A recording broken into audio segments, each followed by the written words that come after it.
नमस्कार. राष्ट्रगीत, महाराष्ट्रगीत, प्रतिज्ञा आणि संविधानानंतर वर्ग 5वा आपला परिपाठ सादर करीत आहे. तर सर्वप्रथम सुंदर अशी प्रार्थना आपल्या समोर सादर करीत आहे. एक साथ प्रार्थना के लिए तैयार होंगे, तैयार हो. एक साथ प्रार्थना शुरू कर. सुंदर सुंदर है जग जाने निर्मियले त्या परमेशाला रे वाहूया शब्द फुले. किती सुंदर सुंदर है जग जाने निर्मियले त्या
महारत्ने होऊन गेली इतिहासाच्या पानातून. स्मरण त्याचे आज करू कर्तृत्वाच्या गानातून. असाच एक दिनविशेष सांगण्यासाठी मी कृपाक्षी माझ्या केतरीला निमंत्रित करत आहे. दिनविशेष क्रमांक 1. शीख धर्मगुरु गोविंद सिंग स्मृती दिन 7 ऑक्टोबर 1708. दिनविशेष क्रमांक 2. केशव सुतांचा जन्मदिन 7 ऑक्टोबर 1866. दिनविशेष क्रमांक 3.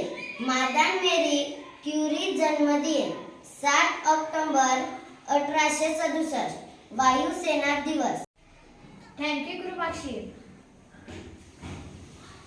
बीजातून अंकुरते वृक्ष नवे, रुजते मातीच्या कणाकणात, विचारातूनच होतात माणसं म्हणून सुविचार रुजावे मनामनात. असेच छानसे सुविचार घेऊन आता श्रुती सीता.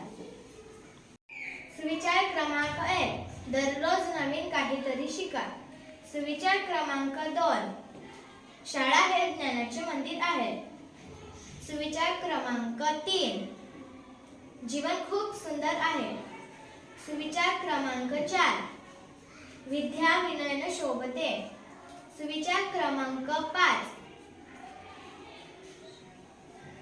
शरीराला जसे व्यायाम तसे मनाला वाचन. थँक्यू श्रुती. विद्यार्थ्याचे ज्ञान तपासूया सामान्य ज्ञानातून. सामान्य ज्ञानासाठी मी कृपाक्षीला आमंत्रित करीत आहे. महाराष्ट्राची राज्यभाषा कोणती आहे? महाराष्ट्राची राज्यभाषा मराठी आहे. राईट. भारताने कोणती शासन प्रणाली स्वीकारली? भारताने लोकशाही शासन प्रणाली स्वीकारली. राईट. 15 ऑगस्ट हा दिवस आपण कोणता दिन म्हणून साजरा करतो? 15 ऑगस्ट हा दिवस स्वातंत्र्य दिन म्हणून साजरा केला जातो. राईट. भारतीय चलनात कोणते चित्र आहे? भारतीय चलनात सारखा स्तंभावर 4 सिंहांचा चित्र आहे. राईट. भारताची पहिली महिला पंतप्रधान कोण होत्या? भारताची पहिली महिला पंतप्रधान स्वर्गीय इंदिरा गांधी होत्या. राईट. थँक्यू कृपाक्षी. अशी छान कथा सादर करीत आहे आपल्यासमोर श्रुती सीता. एकदा एक कुत्र्याला खूप भूक लागली होती. तो सगळीकडे अन्न शोधत होता. अचानक त्याला रस्त्याच्या कडेला एक पोळी मिळाली. ती पोळी त्याला एकटीच खायची होती म्हणून तो तोंडात पोळी घेऊन धावू लागला. धावता धावता तो एका पुलाजवळ येऊन थांबला. तो पाण्यात पाहिला की त्यासारखाच अधिक एक कुत्रा तोंडामध्ये पोळी धरून उभा होता. त्याला असे वाटले की त्या कुत्र्याच्या तोंडातली पोळी हिसकावून घ्यावी म्हणून तो तोंड उघडला. त्या पाण्यातल्या कुत्र्यावर तो भुंकू लागला. त्या कुत्र्याच्या तोंडातली पोळी पाण्यात पडली म्हणून त्या कुत्र्याला उपाशी राहावं लागलं. तात्पर्य: या कथेतून कोणता बोध मिळतो? या कथेतून अतिलोभ करू नये हा बोध मिळतो. त्यानंतर आपल्या समोर सादर होते समूहगान.